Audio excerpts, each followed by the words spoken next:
नमस्कार विद्यार्थी मित्रांनो, इयत्ता 11वी विषय इतिहास.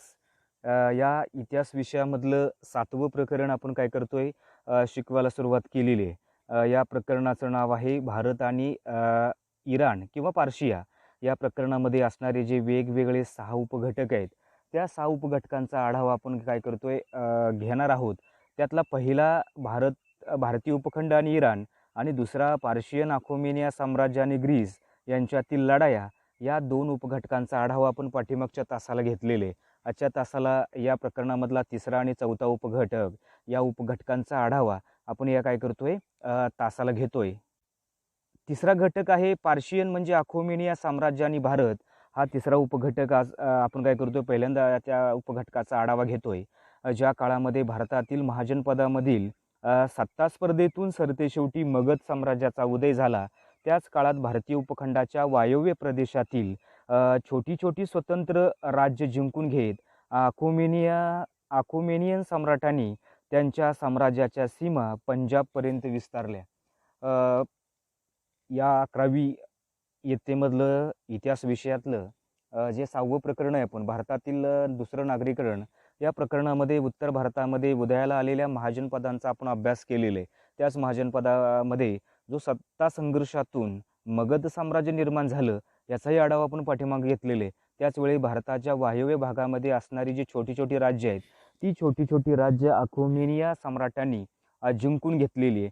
आर्मेनिया सम्राटाचे अभिलेख आणि ग्रीक इतिहासकाराच्या नोंदीच्या आधारे आर्मेनिया सम्राट दुसरा सायरस याने काबूलच्या खोऱ्यात म्हणजे पूर्वीचा गांधार प्रदेश जिंकून घेतलेला होता.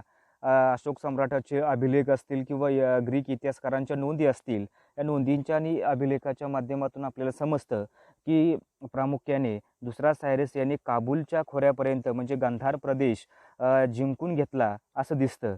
हा प्रदेश आर्मेनिया साम्राज्यात समाविष्ट होता. त्यानंतर पहिला दारियुश याने सिंधू आणि पंजाब जिंकून घेतला. विस्ता म्हणजे झेलम आर्मेनिया साम्राज्याची पूर्वेकडील काय होती, ती सीमा बनली होती. म्हणजे आर्मेनियाच्या साम्राज्याची पूर्वेकडील सीमा ही झेलम नदीपर्यंत त्याचा आर्मेनिया साम्राज्याचा विस्तार झालेला आपल्याला बघायला मिळतो, आणि त्याची पूर्वेकडली ती काय होती, सीमा होती. सिकंदरने आर्मेनिया साम्राज्याचा पाडाव केला होता. सिकंदरने काय केलं, आर्मेनिया साम्राज्याचा काय केला, पाडाव केला होता. पंजाबचा प्रदेश त्या आर्मेनिया साम्राज्याचा हिस्सा होता. जो पंजाबचा प्रदेश होता, भारताच्या वायव्येकडील भाग, तो हा प्रदेश प्रामुख्याने आर्मेनिया साम्राज्याचा एक भाग असलेला आपल्याला बघायला मिळतं. भारतीय उपखंडातील सत्रपीमधून आर्मेनिया साम्राज्याला मिळणारा महसूल इतर कोणत्याही सत्रपीतून मिळणाऱ्या महसुलापेक्षा कितीतरी पटीने अधिक होता. सत्रपी म्हणजे काय, एखाद्या जिंकून घेतलेल्या प्रदेशामध्ये कारभार करण्यासाठी नेमलेला राज्यपाल, त्याला आपण काय म्हणतो, सत्रपी म्हणतो. जो इतर सत्रपी मधून मिळणाऱ्या महसुलापेक्षा आर्मेनिया साम्राज्याला भारतीय उपखंडातून सगळ्यात जास्त काय मिळत होता, महसूल मिळत होता. हेरोडोटसच्या नोंदीनुसार हा महसूल 360 टॅलेंट कनक पराग इतका होता. टॅलेंट हे प्रामुख्याने बघायचं गेलं, हे वजनाचं एक परिमाण आहे असून ते विविध प्राचीन प्रदेशामध्ये काय होतं, प्रचलित होतं. टॅलेंटचं वजन म्हणजे काय, साधारणतः 20 ते 40 किलोच्या कक्षामध्ये एका टॅलेंटचं वजन असलेलं आपल्याला बघायला मिळतं. यातील अतिशोक्तीची शक्यता मान्य केली तरी आर्मेनिया सम्राटाच्या खजिन्यात भारतीयाकडून मिळणारा महसुलाचा वाटा फार मोठा होता, हे लक्षात येतं. काही भाग जर अतिशोक्तीचा जर सोडून दिला तरी पण सगळ्यात जास्त भारतीय उपखंडातून आर्मेनिया साम्राज्याला काय मिळत होता, महसूल मिळत होता. टॅलेंट हे वजन काय, एक परिमाण आहे. वेगवेगळ्या भागामध्ये ते वापरलं पूर्वी जायचं. एक टॅलेंट म्हणजे 20 ते 40 किलोच्या कक्षेतील असतं. कनक पराग म्हणजे काय, तर गोल्ड डस्ट, नदीकाठच्या वाळूत कणाच्या रूपामध्ये मिळणारं सोनं म्हणजे कनक पराग. त्यानंतर या प्रकरणामधला 4था उपघटक आपण शिकवायला सुरुवात करतोय. त्या उपघटकाचं नाव आहे इराणचा राजकीय आणि सांस्कृतिक प्रभाव. इराण या देशाचा राजकीय आणि सांस्कृतिक प्रभाव काय होता, हा उपघटक आपण शिकतोय. भारतीय उपखंडातील पार्शियन सत्तेचं वर्चस्व किमान 2 शतके होतं. भारतीय उपखंडामध्ये पार्शियन सत्तेचं वर्चस्व बघायला गेलं तर किमान 2 शतके म्हणजे 200 वर्ष असलेलं आपल्याला बघायला मिळतं. मात्र सिकंदरने स्वारी करण्यापूर्वीच ते संपुष्टात आलं होतं. सिकंदरने स्वारी करण्यापूर्वीच हे पार्शियनचं साम्राज्य संपलेलं आपल्याला बघायला मिळतं. 2 शतकांच्या दीर्घ वधीत प्राचीन भारताच्या इतिहासावर पारशियाचा काय ठसा उमटला याचा विचार करता एक गोष्ट ठळकपणे पुढे येते, ती म्हणजे साम्राज्याच्या प्रशासनासाठी प्रत्येक जिंकलेल्या प्रांतावर सत्रपांची म्हणजेच राज्यपालांची नेमणूक करण्याची पद्धत. प्रामुख्याने 200 वर्ष या पार्शियन लोकांनी भारतीय उपखंडामध्ये काय केलं होतं, राज्य केलं होतं. आणि निश्चित त्या पार्शियन लोकांच्या राज्यकारभाराच्या बऱ्याच पद्धती त्या भागाने स्वीकारलेल्या आपल्याला बघायला मिळतात. त्यातली सत्रपाची जी नेमणूक होती, ती सत्रप म्हणजे काय, राज्यपाल जिंकून घेतलेल्या प्रदेशाची देखरेख करण्यासाठी पूर्वी पार्शियन अकोमेनिया सम्राट त्या भागामध्ये राज्यपालाची नेमणूक करायची. ती पद्धत बघायची गेली पुढे सिकंदर असेल, शक आणि कुशाण राज्यकर्त्यांनी राबवलेली आपल्याला बघायला मिळते. 150 वर्ष भारतावर इंग्रजांनी राज्य केलं. प्रशासनातल्या बऱ्याच गोष्टी आजही आपण काय केलेत, स्वीकारलेल्या आपल्याला बघायला मिळतात. वेगवेगळी जे तहसीलदार असेल, कलेक्टर असेल, ही जी इंग्रजांनी निर्माण केलेली पदं आजही भारतामध्ये आपण काय करतोय, ते प्रशासनामध्ये असलेले आपल्याला बघायला मिळते. तसेच सत्रपाची जी नेमणूक अकोमेनिया साम्राज्याने जिंकून घेतलेल्या प्रदेशामध्ये केली जायची. पुढे तीच पद्धत सिकंदर असेल, शक, कुशाण या राज्यकर्त्यांनी वापरलेली आपल्याला बघायला मिळते. अकोमेनिया साम्राज्याच्या काळात भारतीय उपखंडाच्या वायव्य प्रदेशात आरेमाइक लिपी वापरात. अकोमेनियाचं ज्यावेळेस साम्राज्य होतं भारतामध्ये, त्यावेळेस भारताच्या जे वायव्य उपखंड होता, वायव्य भाग होता, प्रदेश होता, त्या प्रदेशामध्ये कोणती लिपी प्रामुख्याने होती, तर आरेमाइक लिपी वापरात आली. याच लिपीतून पुढे खरोष्टी ही प्राचीन भारतीय लिपी विकसित झाली. आरेमाइक या लिपीतूनच खारोष्टी नावाची ही भारतातील प्राचीन लिपीचा उदय झालेला आपल्याला बघायला मिळतो किंवा विकसित झालेली आपल्याला बघायला मिळते. सम्राट अशोकाचे या प्रदेशातील जे शिलालेख आहेत, ते शिलालेख प्रामुख्याने जे शिलालेख सम्राट अशोकाने कोरलेले ते लेख खरोष्टी लिपीमध्ये कोरलेले आहेत. राजाज्ञा असलेले कोरीव लेख मोक्याच्या जागी प्रदर्शित करण्याची पद्धत अकोमेनिया सम्राटांच्या लेखांच्या उदाहरणावरून घेतलेली होती. जे लेख कोरलेले होते ते जे लेख होते ते बघायचं गेलं तर मोक्याच्या जागी त्याचं प्रदर्शन केलेलं किंवा ठेवलेले आपल्याला बघायला मिळतात. अकोमेनिया सम्राटाच्या लेखांच्या उदाहरणावरून घेतलेली होती असं दिसतं. प्रामुख्याने ही पद्धत अकोमेनिया जे सम्राट आहे त्यांच्या लेखाच्या उदाहरणावरून घेतलेली आपल्याला बघायला मिळते. त्याचीच पद्धत पुढे अशोक सम्राटांनी सुद्धा स्वीकारलेली आपल्याला बघायला मिळते. हेरोडोटसच्या माहितीनुसार पहिला दारियुश याने सिंधू नदी आणि अरबी समुद्राची माहिती मिळवण्यासाठी अनेक शोधक पाठवले होते. हेरोडोटस हा इतिहासाचा जनक असं म्हणतात. या हेरोडोटसनी भारताच्या सिंधू नदीची आणि अरबी समुद्राची माहिती मिळवण्यासाठी वेगवेगळे शोधकर्ता पाठवलेले आपल्याला बघायला मिळतं. त्यामध्ये स्कायलॅक्स ऑफ कार्यांदा या नावाने ओळखला जाणारा आयोनियाचा ग्रीक खलाशी होता. प्रामुख्याने जे वेगवेगळे माहिती मिळवण्यासाठी पाठवलेले शोधक होते, त्यातला प्रामुख्याने बघायचं गेला तर आयोनियाचा ग्रीक खलाशी स्कायलॅक्स ऑफ कार्यांद हा होता. तो भारतापर्यंत पोहोचणारा पहिला आयोनिक ग्रीक होता. भारतापर्यंत पोहोचणारा जो आयोनिक ग्रीक आहे त्या ग्रीकामधला तो पहिला होता. स्कायलॅक्सने सिंधू नदीपासून सुरुवात करून अरबी समुद्राच्या किनाऱ्याला वळसा घालत तांबड्या समुद्रामध्ये प्रवेश केला. प्रामुख्याने सिंधू नदीपासून सुरुवात करून पुढे तो काय केला तर अरबी समुद्राच्या किनाऱ्याला वळसा घालून पुढे तांबड्या समुद्रात प्रवेश केला आणि तो नाईल नदीच्या मुखापाशी आला. सुएज येथे पोहोचला, ज्या ठिकाणी भूमध्य समुद्र आणि तांबडा समुद्राला जोडणारा जो मानवनिर्मित कालवा आहे, सुएज कालवा, या कालव्यापर्यंत हा अकोमेनिया ग्रीक खलाशी पोहोचलेला आपल्याला बघायला मिळतो. या त्याच्या प्रवासाला जवळजवळ 2.5 वर्ष लागली. हा जो त्यांनी प्रवास केलेला आहे तो प्रवास करायला लागणारा कालावधी किती वर्षाचा आहे तर 2.5 वर्षाचा कालावधी लागलेला आपल्याला बघायला मिळतो. स्कायलॅक्सच्या प्रवासाचा वृत्तांत पेरिप्लस ऑफ स्कायलॅक्स या नावाने प्रसिद्ध आहे. त्यांनी केलेला जो प्रवास आहे आणि त्याला ते केलेलं वर्णन आहे, प्रवास वर्णन म्हणतो. त्या प्रवास वर्णनाला आपण काय म्हणतो, पेरिप्लस ऑफ स्कायलॅक्स या नावाने प्रसिद्ध आहे. त्याचा मूळ वृत्तांत उपलब्ध नसला तरी त्याची माहिती ग्रीक इतिहासकाराच्या लेखनातून आपल्याला मिळते. त्यांनी लिहिलेला जो मूळ प्रवासी वृत्तांत आहे, ती जरी आपल्याकडे नसला तरी ग्रीक इतिहासकारांनी लिहिलेला त्याचा वृत्तांत आपल्याकडे असलेला ग्रीक इतिहासकारांकडे असलेला आपल्याला बघायला मिळतो.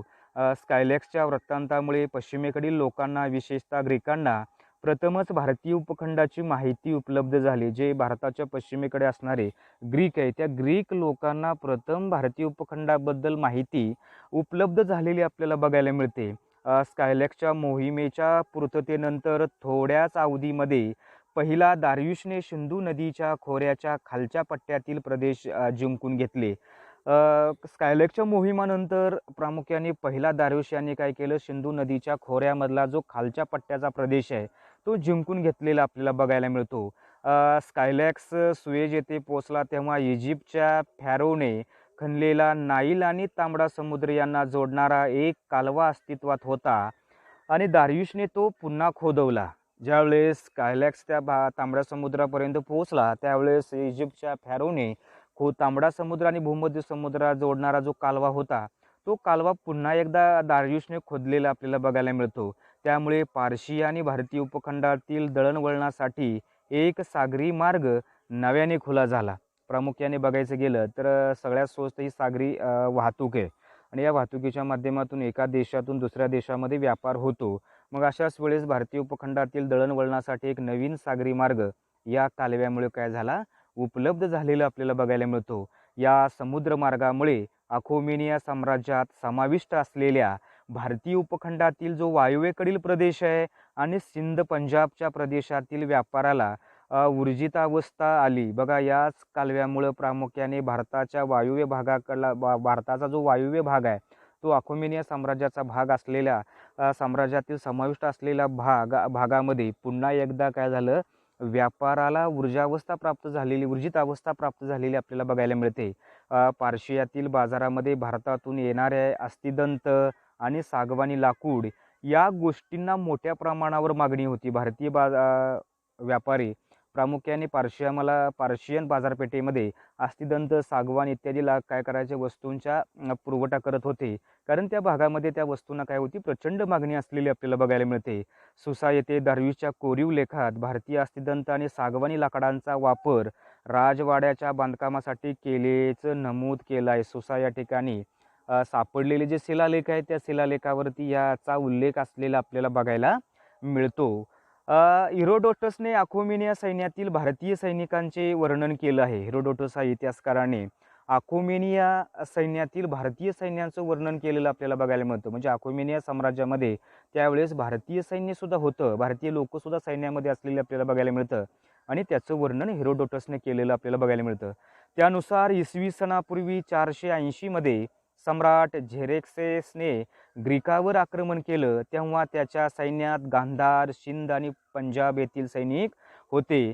गांधारमधील सैनिकाजवळ वेताचे धनुष्य आणि आखूड दांड्याचे भाले होते. त्यांच्याजवळ घोडे तसेच घोडे जोडलेले रथी होते आणि भारतीय सैनिकांचा पोशाख सुती कापडाचा असून त्यांच्याजवळ वेतापासून बनवलेले धनुष्य आणि बाण होते. त्यांच्या बाणाची आग्रे लोखंडी होती. धनुष्यबाण चालवण्यात ते अत्यंत निपुण होते. झेरेक्सेसने ग्रीसमधून माघार घेतली तेव्हा त्याच्या सेनापतीने ग्रीसमध्ये सैनिकाची एक तुकडी ठेवण्याचं ठरवलं. ही तुकडी भारतीय सैनिकाची होती. अखोमेनिया साम्राज्याचा जो वायव्येकडील भारताचा भाग होता त्या भागातील सैन्य त्या अखोमेनिया सम्राटाच्या साम्राज्यामध्ये असलेले आपल्याला बघायला मिळतं आणि त्याचं वर्णन त्यांची वापरत असणारी हत्यारं यांचं वर्णन हेरोडोटसने केलेलं आपल्याला बघायला मिळतं. किंवा भारतीयांची एक तुकडी ग्रीसमध्ये ठेवण्याचं ठरवलं आणि ही तुकडी कुठली होती तर भारतीय सैनिकाची असलेली आपल्याला बघायला मिळतं. अखोमेनिया साम्राज्याचा संस्थापक दुसरा सायरस सत्तेवर येण्यापूर्वी पार्शियामध्ये चलनी नाणी वापरात नव्हती. अखोमेनियाचा जो साम्राज्याचा संस्थापक आहे दुसरा सायरस सत्तेवर येण्यापूर्वी चलनी नाणी वापरात नव्हती. मोठ्या प्रमाणावर वस्तुविनिमय प्रचलित होता. वस्तुविनिमय म्हणजे काय, वस्तूच्या मोबदल्यामध्ये वस्तू देणं.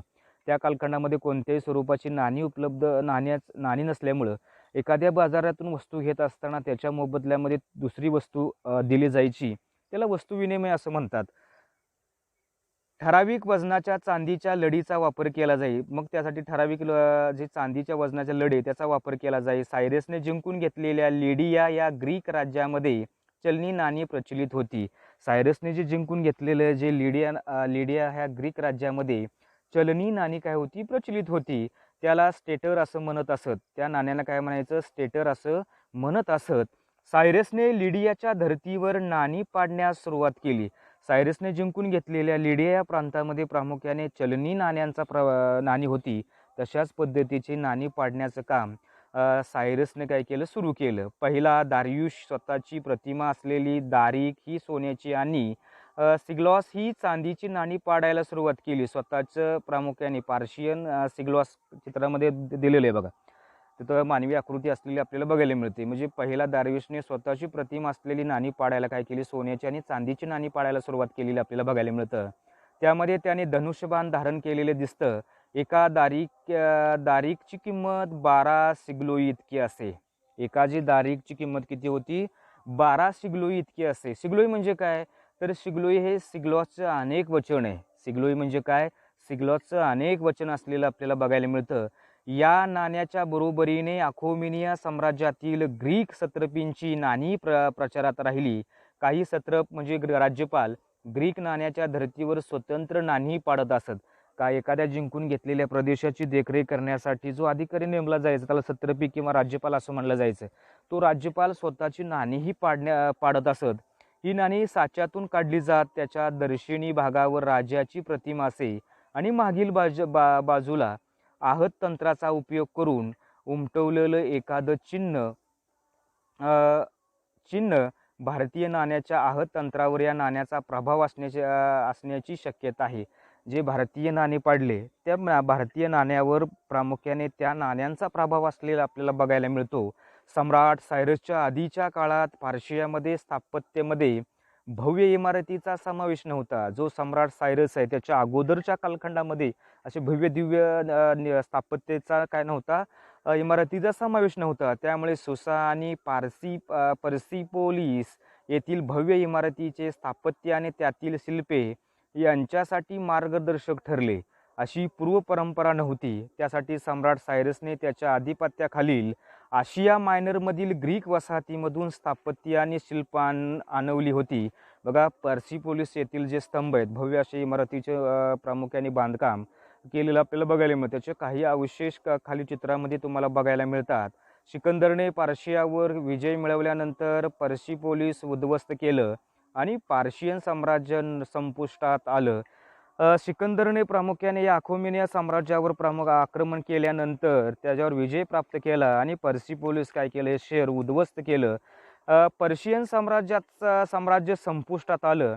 पार्शियन सम्राटासाठी काम करणारी स्थापत्य आणि कारागिरांचा राजाश्रय संपला. म्हणजे राजासाठी काम करणारे जे कारागीर होते साम्राज्याच्या अस्तानंतर त्याचं अस्तित्व संपलेलं आपल्याला, राजाश्रय संपलेलं आपल्याला बघायला मिळतो. स्थलांतर करत ते भारतात पोहोचले. सम्राट अशोकाच्या दरबारात त्यांनी राजाश्रय मिळवला. पुढे स्थलांतर करत तो भारतामध्ये पोहोचला. भारतामध्ये हे कारागीर पोहोचले आणि सम्राट अशोकाच्या दरबारामध्ये राजाश्रय मिळवलेला आपल्याला बघायला मिळतो. सम्राट अशोकाने उभा केलेल्या दगडी स्तंभामध्ये त्या कारागिरांच्या शैलीचा प्रभाव दिसतो. जे सम्राट अशोकाने उभा केलेले जे प्रामुख्याने दगडी स्तंभ आहे त्या स्तंभामध्ये त्यांचा प्रभाव असलेला आपल्याला बघायला मिळतो. अशा रीतीने भारतातील दगडी कोरीव कामाच्या कलेचा उगम पार्शियन आणि पर्यायाने ग्रीक शिल्पकलेमध्ये दाखवता येतो. अशा प्रकारे आपण तिसरा आणि चौथ्या उपघटकांचा अभ्यास आजच्या तासाला आपण केलेले. उद्याच्या तासाला या प्रकरणामधला 5वा आणि शेवटचा 6वा उपघटक अभ्यासणार आहोत.